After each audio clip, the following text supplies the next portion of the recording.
好啦，範文系列嘅 Lesson Three，咁今日就想提一隻咧，就係即係改制之後啦，咁新 DSE 課程嘅一種好興嘅題目啦就係一個叫做我幫佢改嘅啫，其實個名叫處境題。有咩叫處境題咧？就因為佢就話你會有一個某一個特定嘅經歷，佢講埋俾你聽嘅，即係佢限制咗你一部分嘅。例如你經過咗一次好唔愉快嘅經歷，你經過咗一次係好難忘嘅幫人嘅體驗咁樣。咁但係至於個體驗內容，佢冇講死你係點樣幫法，係你幾大，係幫咗幾多冇講嘅。咁但係大致上會框咗一個 ABC 咁樣嘅經歷咧，就俾咗嘅一啲嘅係 limitation 你啦。一定係經過呢啲嘅經歷啦。咁然之後咧，就讓我明白到後邊嘅 DEFGHK 就係乜嘢咧？我明白到係一啲通常嚟講咧，係一啲嘅道理嚟嘅，傾向道理類嘅。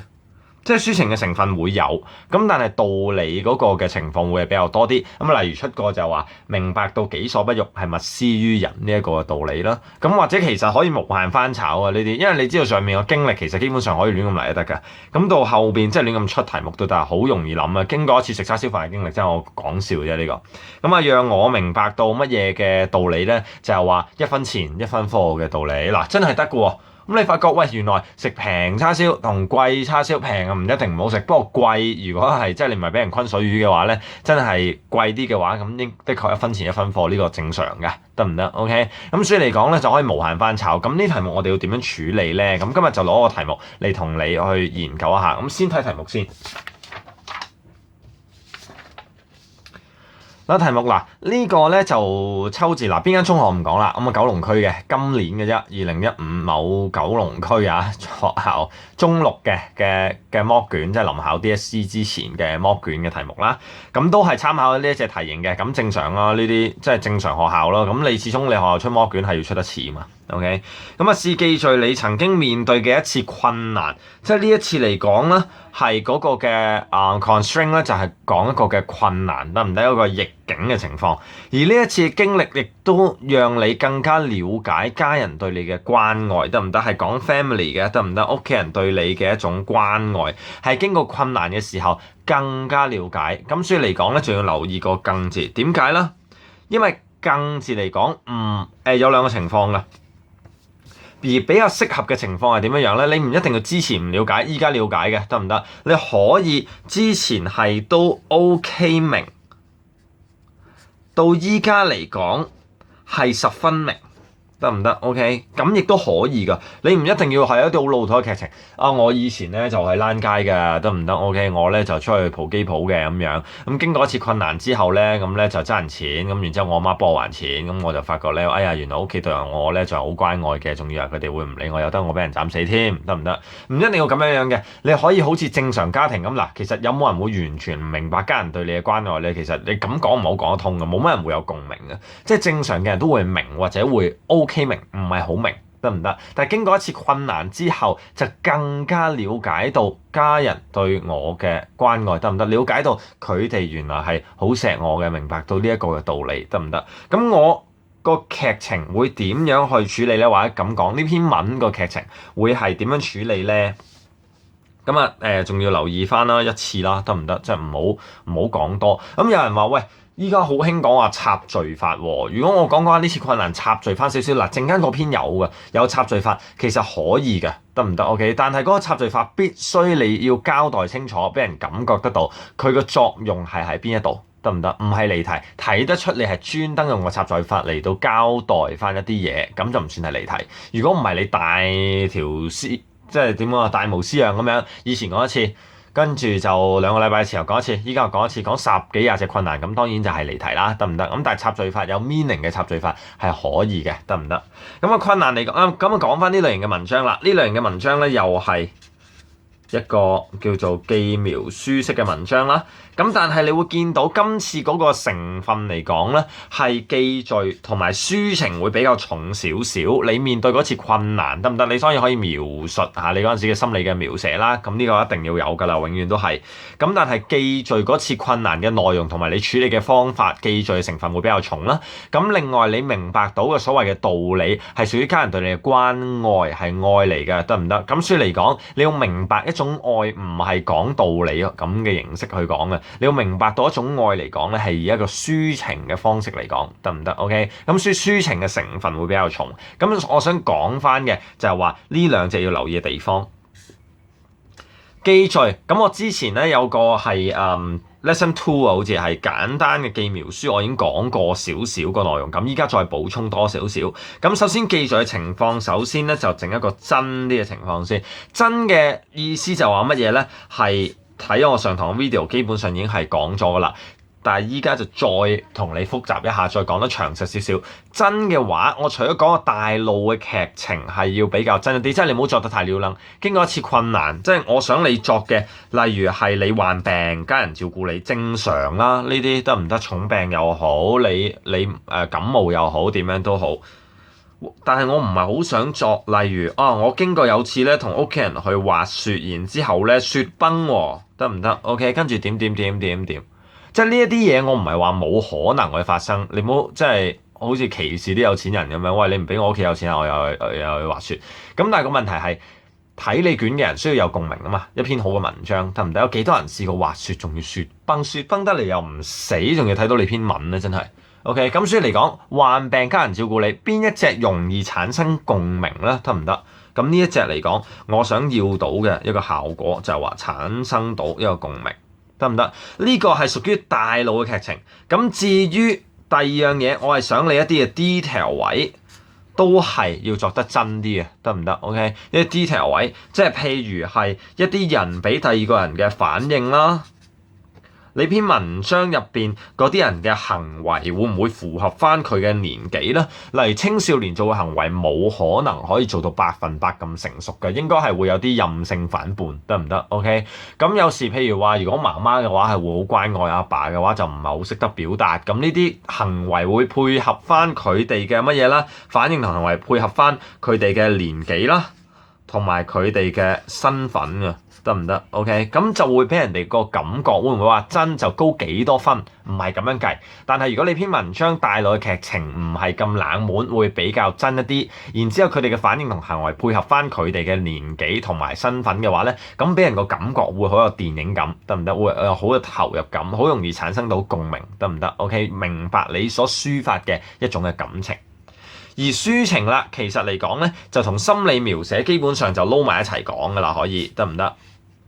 因為抒情某程度上係你由心而發嘅一種嘅感受，得唔得？咁今次嚟講咧，我哋就係要係對家人係表達咗我哋嗰個心入邊對佢哋嘅感情啦，明白佢哋對我哋嘅關愛啦，咁樣樣。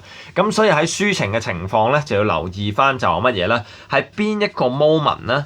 即係你唔好講晒成篇文章4段，抒情啊2段或者3段 ，no。OK， 我記敘一段抒情一段，記敘一段抒情一段 ，no， 得唔得？我要你做嘅係即使一段入邊有記敘有抒情，有記敘有抒情，有記敘有抒情，得唔得？梅花間竹好頻密咁樣轉換，得唔得？唔好俾人哋畫到個 region， 呢段係記敘，嗰段係抒情，呢段係描寫。咁你呢個就係叫做點樣咧？即係好似你將一碟餸咁樣，將嗰啲嘅材料分別煮好，然之後就擺上同一個碟嗰度。得唔得？就冇將佢兜勻佢，得唔得 ？OK， 西芹炒牛肉啊，西芹夾左邊啦，牛肉擺晒喺右邊，得唔得？會好奇怪嘅個情況。咁所以抒情嘅 moment 要留意翻，會攝喺某一啲嘅記敘嘅部分當中嘅，得唔得 ？OK， 咁但係會唔會需要真係一句記敘就一句抒情咧？可唔可以連續2-3句記敘啊？短短地，如果我2句就一段，一句過渡段，可唔可以冇抒情啊？咁當然冇明文規定嘅，得唔得？唔緊要嘅。咁但係大致上希望你盡量都能夠做得到嘅。OK， 咁我開始睇文章啦喎。好，咁我費事睇到咁悶啦，用第二隻顏色筆寫啦，同埋要講快少少咧，講到依家又9分幾鐘，我驚陣間又搞咗30分鐘出嚟。其實我每次都想10分鐘完嘅，但係我依家10分鐘連篇文都未開始講，其實我係好內疚啊！呢個時候嘅個情感係覺得係好想抒情，得唔得 ？OK， 就係好內疚。第一個開頭我睇咗，咁我好中意個開頭啊，就係點解咧？就係一開波就係一個嘅説話嚟嘅。第二次發現報告指出咧，你嘅癌症指數仲係比正常高出係1倍半，應該啦，冇錯噶啦，得唔得 ？OK， 因為今次已經係第2次，咁所以其實嚟講呢一個結果話俾你聽咧，呢一個係一個好 sure 嘅情況嚟噶啦，即係冇好彩噶啦，你唔好諗住陣間睇到，哎呀原來驗錯咗咁樣，冇可能會發生呢啲劇情，你即係杜絕咗你去估，哎呀肯定好行啦，你以為啊係乜嘢咁樣，到最後尾唔係啦，真係啦，第2次啦，因為已經得唔得？咁同埋咧就呢一啲會比較真嘅，得唔得 ？OK， 真係真嘅情況咧。佢唔係，哎呀，你睇電視嗰啲咧係呃你嘅，哎呀唔好意思啊，即係 check 第一次已經同你講，你已經有第3期啦，唔會嘅，係會幫你抽咗血先，驗咗你個指數先，個指數高咧就之後就再等其他化驗同埋治療咁樣嘅，得唔得？咁所以呢一個字嚟講咧，就必須要係有少少醫學常識先能夠寫得出嚟嘅 ，OK？ 比正常高出1倍半應該冇錯啦。我仔細聽住都冇咩特別感覺咯，反正我早有心理準備。點解會有心理準備呢？因為能夠 refer 翻之前嘅情況就係話佢第2次噶啦。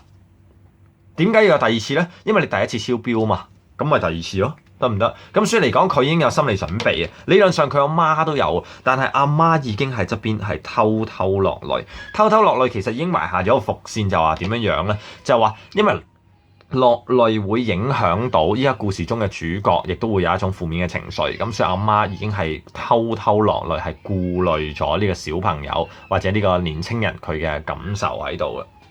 2年前交代翻點解咯，我感覺到自己條頸右邊呢個條頸嘅書面語啦，條頸嘅右邊咧就有啲嘅硬塊。起初咧以為冇乜嘢啦嚇，sorry 打漏咗。起初咧就係不以為然嘅，咁啊直到係。睇下先啊，化驗後，sorry，直到化驗後咧，先至發現咧就自己嘅癌症指數過高。咁啊，雖然嗰啲嘅硬塊咧並未真係確診為癌症，因為你癌症指數高嘅，咁你仲要咩抽組織檢驗嗰啲噶嘛，得唔得？但係醫生相信患病嘅機會就真係唔細，得唔得 ？OK， 建議我及早切除咧，就係以絕後患。其實講真啦，喺第1次嘅化驗報告出嚟之後咧，阿媽咧就已經冇再笑過噶，得唔得 ？OK， 即係終日苦口苦面噶啦。不過佢都幾堅強噶，佢同阿爸就話俾我聽，係醫生嘅報告咧，總係有誇大嘅成分嘅，不能盡信，所以唔需要過分擔心。即係呢一啲係一啲 comfort 嘅説話啦，即係佢嘗試係去安慰作者嘅一啲嘅説話啦。咁同埋阿爸阿媽成日都咁講啦，因為我阿爸阿媽都講過，就話總有誇大成分。醫生嗰啲驚咩鑊啊嘛，有咁大作咁大，最撈尾話俾你聽冇嘢咯，成日都係咁嘅。OK， 直至某個深夜，我輾轉反側無法入睡嘅時間，我決定咧就去廚房度飲杯鮮奶啦。咁啊，就喺廚房嘅門口嘅旁邊，我聽見阿媽喺度喊，當中亦都夾雜住阿爸嘅安慰聲。記得阿爸仲不斷咁樣提醒阿媽，叫佢唔好再咁樣喊到出晒聲啦，好怕俾我聽到，得唔得 ？OK， 點解會怕俾我聽到？因為佢驚牽動咗作者嘅負面嘅情緒，所以由呢度第1次嘅頭先第1次已經見到啦。家人如果對佢冇關愛嘅話，係唔會落淚，得唔得 ？OK， 其實我會同你數住幾多次，呢個第1次。第2次家人對佢嘅關愛嚟講，就係話展現出 comfort 嘅一啲嘅説話。第3次嚟講就係話，連喊都要匿喺廚房偷偷地，仲要阿爸提佢，你唔好喊到咁大聲。點解要匿喺廚房，仲要深夜先至出嚟喊，仲要喊得咁細聲？唔想俾作者聽到，驚作者擔心，得唔得 ？OK， 驚作者擔心佢自己嘢，唔係擔心佢阿爸阿媽，得唔得？驚嚇親佢，以為真係好大鑊。OK， 咁所以呢個第3次顯示出阿爸阿媽嘅關愛。喺呢個時候啦 ，1、2、3，我就知道原來佢哋錫我。得唔得 ？OK， 喺呢一度嚟講，我中意呢一句説話。喺呢一度嚟講，簡簡單單一句交代翻作者嗰陣時嗰個嘅心理描寫，佢明啦，得唔得 ？OK， 發覺佢哋錫我。作者呢個時候就諗翻啦，其實佢哋從來都錫我。嗱，呢一度簡簡單單，你見到咁樣就完咗，你會知道係一個過渡段。佢哋從來都錫我，從來係講緊之前嘅事。換言之，之後你會發覺會交代翻之前某次嘅經歷，會有翻個插敘法。而呢段有結構作用嘅，就係叫做一個過渡段，能夠做到一個開啓下文嘅一個作用啦。其實佢哋從來都錫我嘅，交代翻個插敘法，插敘翻乜嘢事啦？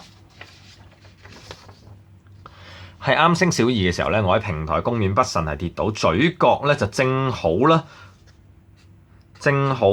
就係撞咗喺樓梯級嘅尖端嗰度，即係應該係咁樣嘅情況，我估計即係咁樣，然之後佢就咁樣個嘴角就撞喺呢啲位，得唔得 ？OK。由於嗰陣時嘅公園樓梯級用金屬製啊，我依家冇啦嚇，用膠製啊，咁啊以前嗰啲樓梯級用金屬製，咁我嘅上唇頓時就吸窩開來，你話好核突。OK， 即係一湯咁，呢度好似一把刀咁樣，咁樣解開個上唇，我血流滿面，由保安員咧就送院治理。記得阿爸阿媽咧由公司趕嚟嘅時候咧，都眼泛淚光啊，眼濕濕，得唔得？咁但係咧就係我笑不懂事，更加冇辦法係睇到自己嘴唇嘅傷口。咁啊係喎，自己睇唔到喎，得唔得？咁呢個比較真喎，呢個劇情嚇。睇唔到，自己嘴唇冇理由睇到啊 ，OK， 即係除非有人撳屎忽，喂，你照下鏡得唔得 ？OK， 咁你先睇到，咁所以咧就一念疑惑，就係不知所以，即係話交代呢段嘅時候就係最緊要呢句，點解咧？因為佢記得細個嘅時候，阿爸阿媽錫佢嘅時間，點解要交代翻呢一段係好重要？就係表達翻個更字。點解咧？因為佢喺 young 嘅時間，曾經阿爸阿媽已經為佢擔心，從而落淚，但係佢係不明所以，得唔得？但係到佢依家嘅時間，佢已經係明啦，得唔得 ？OK， 佢已經係明白到屋企人係擔心佢，咁從而就造成咗一種嘅對比，令到呢個插敘法係唔係屬於係離題嘅，得唔得？因為插敘法係交代咗個更嘅情況。O 唔 OK？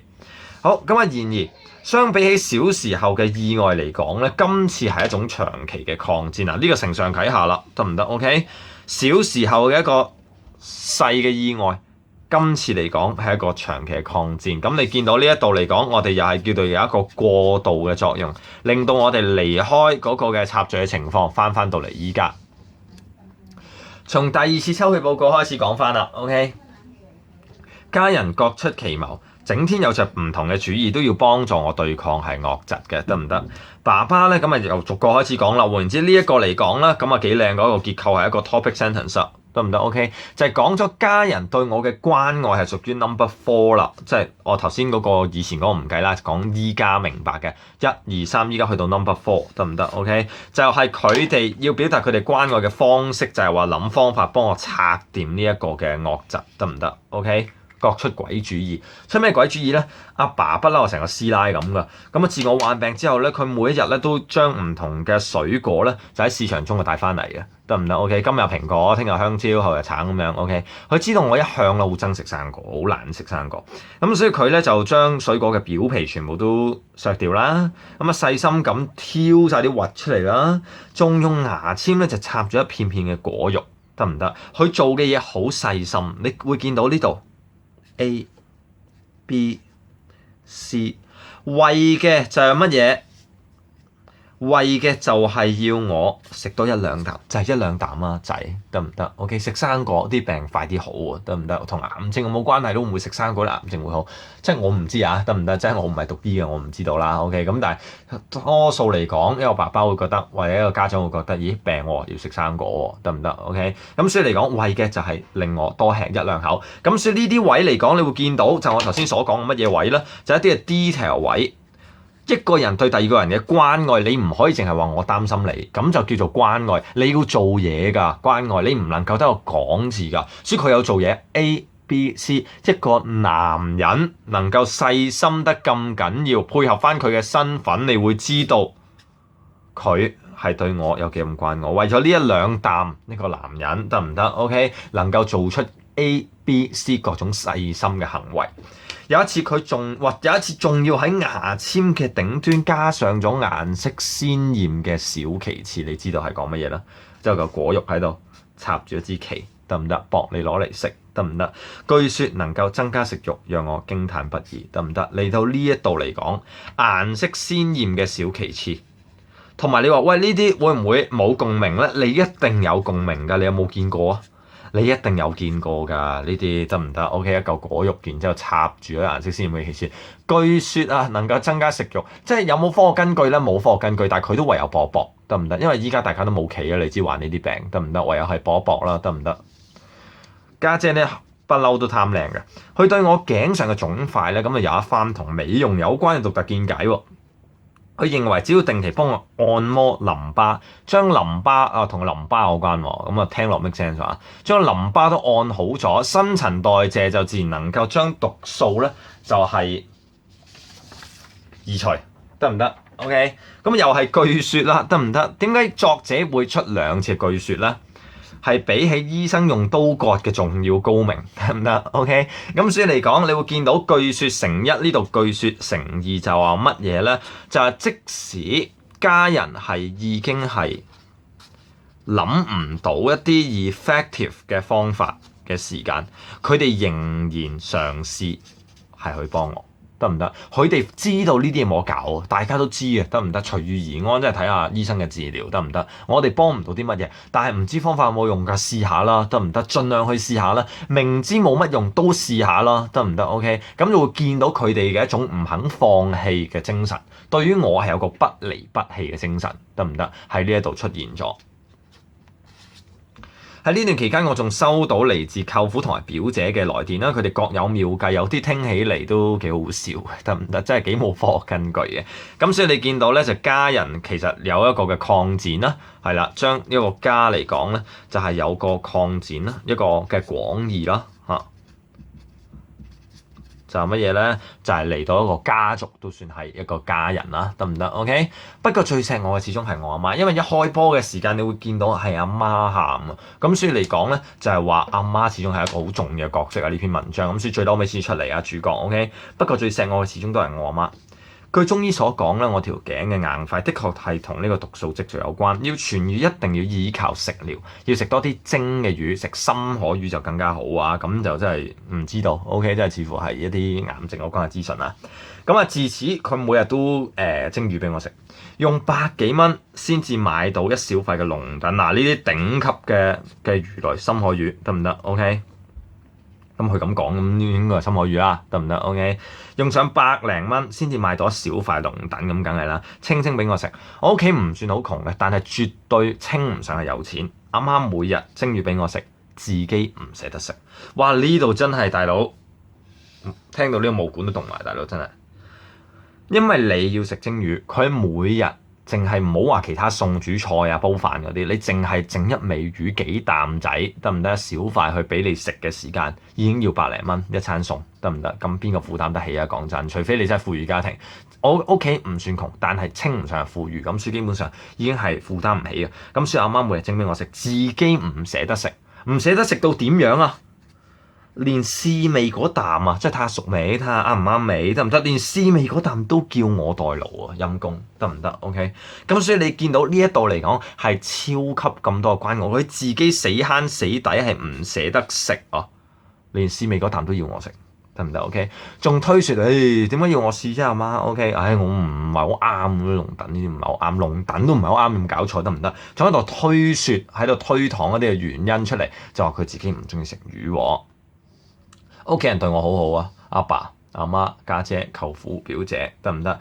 有人就話年輕人嘅思想就係唔成熟，而我就係當中嘅表姐啊，呢個讀個表字啊，表姐，我不忍佢哋每一日都係為我花錢花精神，我唔想成為佢哋嘅負累，於是竟然呢一個諗唔通嘅少年係走去離家出走，喺外面流浪咗足足1個月，得唔得？喺呢一度嚟講，我會中意一樣嘢就係話有少少 surprise 嘅成分，即係屋企人對佢咁，你以為係大團結局㗎啦，點知仲有多2段就係講乜嘢咧？係佢頂唔順啊，即係自己即係點講咧？好人好姐患咗呢啲嘅疾病，覺得係唔開心啦已經。哇！屋企人見到花錢花精神花心機，見到阿爸搞碟生果搞鬼死咁耐，得唔得 ？OK，即係佢唔忍心去見到佢頂唔順啊個情緒上，得唔得 ？OK，唔想屋企人咁樣去到即係自己去到負累咗佢自己嘅屋企人，得唔得？於是咧就決定離家出走，竟然哇離家出走，你知道哇將屋企人嘅心喺呢個時候係傷透啦。得唔得 ？OK， 喺呢一個月嘅日子裏邊咧，佢哋每一日都打俾我㗎。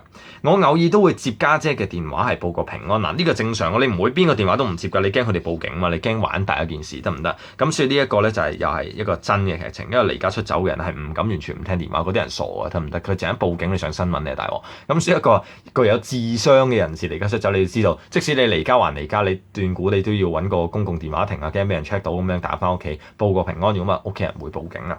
然之後，但係阿媽嘅來電咧，我絕對唔肯接，得唔得？因為我怕聽到佢嘅聲，佢帶有擔心、沮喪、疲累，但係又唔肯俾我知嘅聲啊，得唔得 ？OK， 即係佢擔心我，佢已經覺得好沮喪，覺得依家自己諗唔到辦法，佢好攰，因為佢做咗好多嘢啊，為我，得唔得 ？OK， 日日去買餸啊，搞呢搞路，搞啲健康食療，得唔得？但係又唔肯俾我知道，嗱呢一個嚟講。有一個嘅前後呼應嘅結構作用出咗嚟，點解咧？因為佢之前已經講過，第一段已經講過佢阿媽係偷偷落淚啦喺旁邊，然之後再嚟係講緊佢廚房嗰度喊得細細聲，驚俾我聽到，得唔得？到依家嚟講，佢係擔心、沮喪、疲累，但係佢亦都唔肯俾我知道，仲扮冇嘢。你聽到把聲喊過，仲喺度扮咦？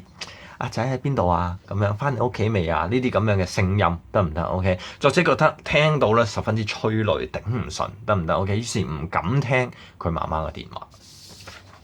咁點完咧？呢個故事後來我聽家姐講，喺我離家出走嘅日子，阿媽日日都以淚洗面，得唔得 ？OK， 不斷就係問阿爸點解我會走。係咪佢仲唔夠關心我，仲唔夠錫我？阿媽喺呢一個時間，佢仍然係喺度自責緊啊！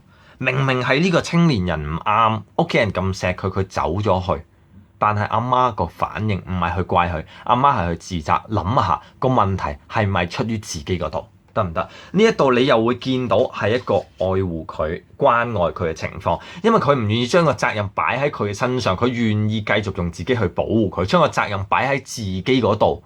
得唔得 ？OK， 就係真真正正咩叫關愛咧？就係寧願自己去頂，有責任自己去孭，得唔得？都唔願意將個責任擺喺你嘅身上，得唔得？咁呢一種就叫做關愛咯。仲係咁自責問係咪佢唔夠錫我？係咪佢嘅問題令到我會走咗路？得唔得？直至今時今日，我每次諗翻去到呢一個位嘅時間，都痛心疾首啊！得唔得？咁然之後見到有個排比句啦，我恨我以前係幾咁笨。走咗去，我恨我係幾咁自私，自己驚成為佢負累，驚自己承受唔到，唔理人感受，自己走咗去。我恨我煎熬了嗎？得唔得？我令到佢本身已經好 desperate 嘅情緒，仲要面對住我離家出走，然之後從而去到自責，係我更加咁樣煎熬咗佢，得唔得 ？OK， 咁呢一度見到我恨一個嘅排比句式，強調咗作者嗰陣時嘅心情，得唔得？有強調嘅作用。咁我冇交代後尾點解翻咗屋企啊？得唔得 ？OK， 咁啊，總之翻咗屋企幾日之後啦，我勇敢踏入咗手術室，得唔得？手術成功咁啊，大團結局啦，合理啦。主診醫生咧就將咧就係腫塊咧就係順利咁樣切除咗。咁不過咧，不過喺2個星期之後，一個嘅超聲波嘅照片就顯示我條頸嘅開刀處就生多咗6粒細嘅，真係死啦！今次真係，即係你知嗰啲病最興係呢啲嘅，真係會咁樣嘅。你割就即係又復發，又割完佢又擴散，唉，真係喺開刀處生多6粒，得唔得 ？OK， 咁點搞咧？冇詳細交代咯。縱然如此，即使係咁，我完全唔感覺到意志消沉，因為我知道咗佢依家明白咗嘅道理喺呢度出嚟啦。你要見到得唔得 ？OK， 點提啦？去到最嬲尾，去到 recap 一次啦。咁成件事1、2、3、4、5、6、7次嘅關愛之後，佢究竟學識咗啲乜嘢？喺家人嘅支持，面對困難嘅絕對唔止我一個。而嗰顆漂亮嘅腫瘤已經唔讚佢漂亮嘅腫瘤，好似一盞明燈，正好是一個暗喻法。你見到呢篇嘢，其實我已經數唔到用咗幾多個修辭手法同埋結構作用，正好係一盞明燈，照亮咗我屋企。點解照亮咗我屋企呢？讓我睇清楚我嘅家人，亦都同時睇清楚佢哋對我嘅愛，得唔得？哇！呢個不得了，真係嗰盞嗰粒嘢好似個燈膽咁樣，就照亮咗佢屋企，令到佢睇清楚屋企人，睇清楚佢哋對我嘅愛。嗱，呢度點睇到不得了，得唔得 ？OK， 用嗰粒嘅腫瘤去點睇，真係吹到啤一聲。OK，last 啊，有時候我好認同余光中先生交翻朱明浩先嘅一句説話。余光中先生係好出名嘅作家啦。OK。咁啊，有啲事情倒不知道，即係佢文章曾經講過呢句説話咧，應該係唔係應該？其實我睇過，有些事情咧倒不知道係幸是不幸，定還是係不幸中之大幸，就係講緊今次疑似 cancer 嘅疑雲啊，究竟係不幸？但係幸係咩意思？不幸你知道點解啦？得唔得 ？OK， 因為始終同生命有關啦，即係同死亡有關啦。咁但係幸嚟講就係話佢同家人。得唔得 ？OK 嘅愛咧係得以提升，得唔得？定還是呢個 cancer 始終係不幸，不幸中之大幸咧？即係躲都躲唔過啦，到最嬲尾得唔得？咁但係始終就係能夠令到一家人去到互相更加了解、明白到屋企人嘅關愛咧，咁樣。咁所以呢篇文章作得最好嘅，簡單啲講一句就話乜嘢咧？個感情問題。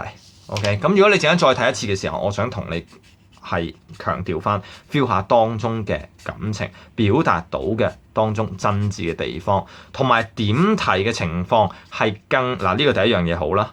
第二樣嘢好咧，就係更加明白到家人嘅愛，中間發現咗7個嘅位置，得唔得？然之後第三嚟講咧，就會係見到一啲嘅修辭啦，同埋見到一啲嘅結構嘅作用，得唔得？會見到有好多喺度。得唔得 ？OK， 然之後第四就係篇文章好多嘅位置嚟講，令到我哋覺得咧係有種真嘅感受。咁1、2、3、4會令到佢成為咗呢篇文章嘅範文，得唔得？希望你能夠反覆研習，再睇睇呢篇文章，提升自己嘅係作文嘅技巧。OK，咁今日講到呢度，拜拜。